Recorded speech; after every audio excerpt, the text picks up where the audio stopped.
So today I'm reviewing a game called Five Nights at Freddy's. This is the horror game that pretty much everyone on the internet is talking about right now.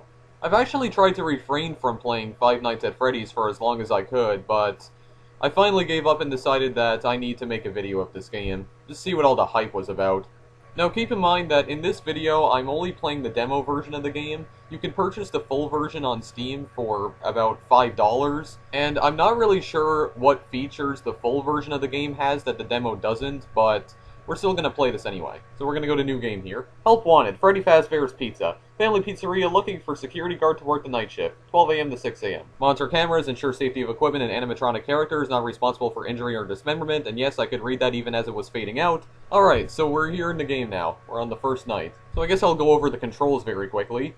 You use the cursor to look around. There are buttons there, as you can see. You basically click on them in order to either shut those doors or turn the lights on. You have a percentage of power at the bottom left-hand corner of the screen, which constantly goes down. You also have a usage bar that basically shows you how much power you're using. If you use more power, the amount of power you have remaining will deplete even faster. And as you can see, there's a little icon at the bottom of the screen. If you move your cursor over that icon, you can view the security cameras, like so. There you go. And you can move your cursor over the icon again to stop watching the cameras. So now that I've gotten the controls out of the way, I'm now going to explain what you actually do in this game. Well, there are some animatronic characters, and they will move around at complete random, and you need to look at them on the security cameras and make sure they don't kill you. So you can use the security cameras to see if they are close to you or far away from you. You can also use the lights to see if they are right near the door. And if they are, well, just shut the door in their face, because that stops them apparently. And on the first night of the game, you get a very long phone call from some guy that apparently used to work here. Now, I'm not going to play the full call, but I am going to play parts of it just to show you what he says in his call. So, here we go. Hello? Hello? I wanted to record a message for you to help you get settled in on your first night. I actually worked in that office before you. I'm finishing up my last week now, as a matter of fact. But I'm here to tell you there's nothing to worry about. You'll be fine. So let's just focus on getting you through your first week, okay? Let's see. First, there's an introductory greeting from the company that I'm supposed to read. It's kind of a legal thing, you know. Welcome to Freddy Fazbear's Pizza, a magical place for kids and grown-ups alike. So yeah, he just talks a lot, especially on the first night. He calls you every single night for all 5 nights, because, well, there are 5 nights in this game, otherwise why would it be called Five Nights at Freddy's? Thankfully, though, you do have the option to mute the call if he's just getting absolutely annoying. Anyway, so as I've previously stated, you need to watch the animatronic characters and monitor their every move, and as you can see, the time is displayed in the top right-hand corner of the screen. Basically, your goal is to make it to 6 a.m. Once you make it to 6 a.m., the night is over. The animatronic characters will stop trying to kill you, and yeah, that'll be it. You'll move on to the next night.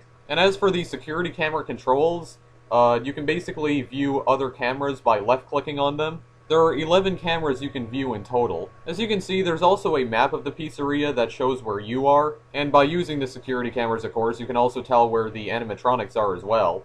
Right now, they're on camera 1A, which is the show stage, so they haven't moved yet. They don't move around a lot on the first night, so completing the first night should be pretty easy, but the next few nights, it'll start getting much more difficult. Like I said, they move around at complete random pretty much, so you can't really predict when they're going to start moving. But usually, if you're watching the security cameras and suddenly all the cameras cut out, that's when they start moving around. Like right here, for instance. As you can see, the cameras have suddenly cut out, which means they're starting to move. But because you can't view the cameras, you don't know where they're moving to exactly. Now, because it happens at complete random, the only real strategy I can recommend here is just look at the cameras and look outside your door, use the lights to see if they're there, and yeah, that's pretty much all I can say. Looks like the rabbit has moved. As you can see, he's now in the dining area. The other ones have not moved yet. The duck hasn't moved, nor has the bear moved, but the camera suddenly cut out again, which means they're on the move again. And now it looks as though the duck is gone. I'm not sure if that's him in the dining area, I can't really tell. Just looks like a silhouette. I'm down to about half my power now. I only have about 48% of power left, and it's 3 a.m. Yeah, you really need to conserve your power in the game, because if you run out of power, well, bad things will happen. Also, I think I do know the name of the animatronic bear. I think the animatronic bear's name is Freddy.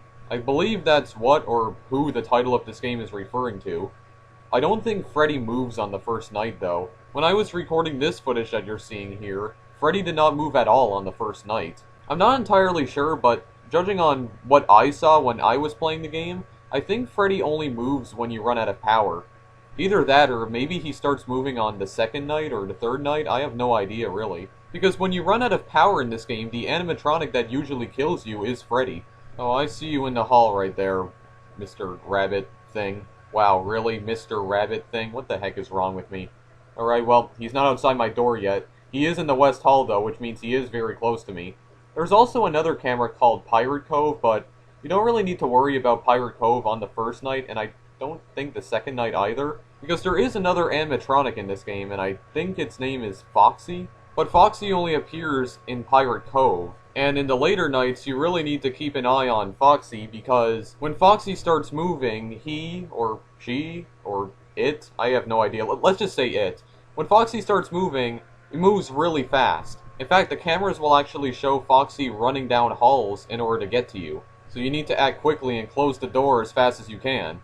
And there's also the other camera, which is the kitchen, but you can only hear audio in the kitchen. The camera itself is disabled. Usually the duck animatronic goes through the kitchen in order to get to you, so whenever you hear noises, that means he's really close. Also, this guy is in the supply closet.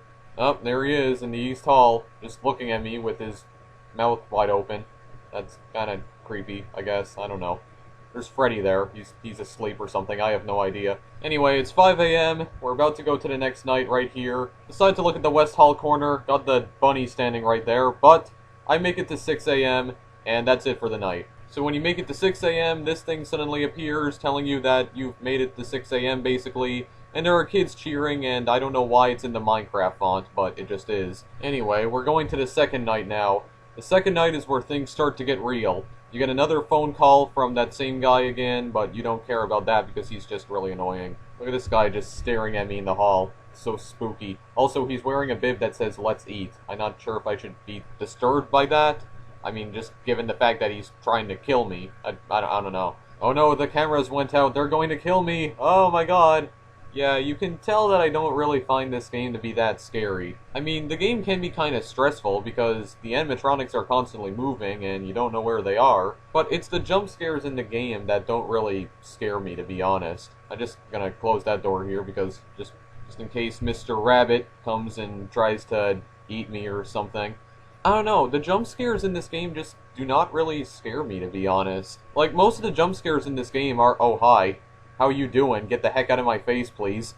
Okay, that was a bit too close. He was right outside my door right there. And the duck has gone back into the dining area. Look at how he's just staring at me still. But yeah, most of the jump scares in this game are accompanied by loud noises.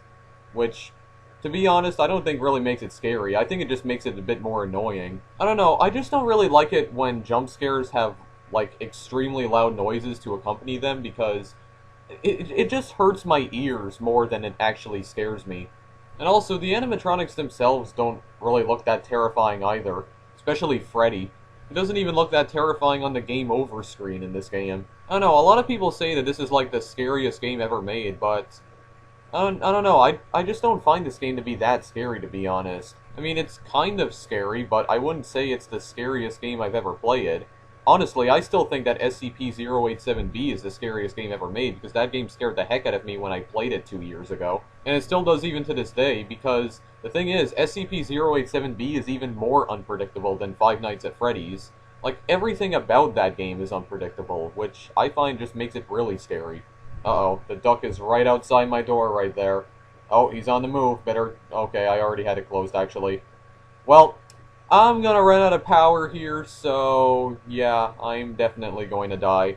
I only made it to 4 a.m., but oh well, there goes the power. The door's open again, which is not good. So you have no power, and all you can do is just look around now. Oh, and there's Freddy. There's Freddy, his face is just flashing on and off.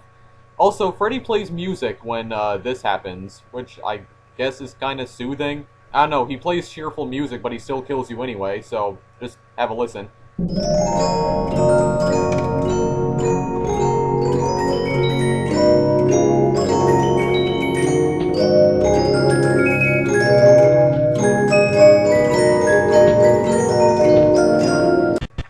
there go the lights. I think you all know what's going to happen next.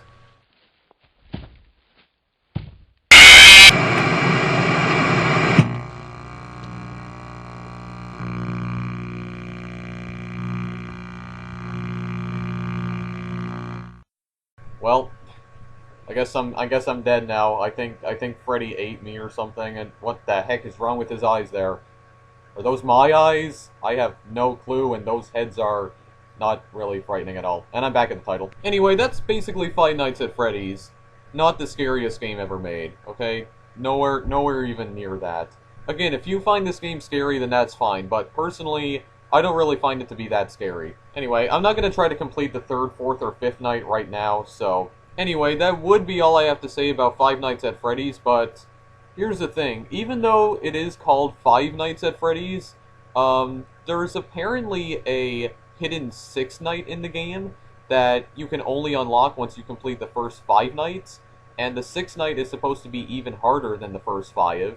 I'm not sure if the 6th night is in the demo version. It probably isn't. It's probably a, like, exclusive to the full version. And when you complete the 6th night, there is a extra 7th night where you can actually configure the AI of all 4 animatronics. So you could create a night in Five Nights at Freddy's with custom difficulty.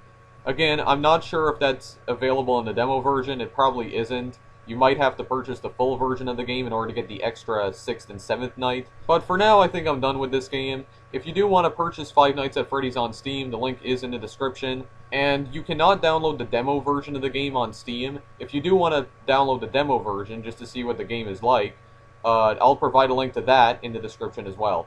Anyway, that was Five Nights at Freddy's. Thank you guys for watching, and I'll see you guys in the next video I make. Later.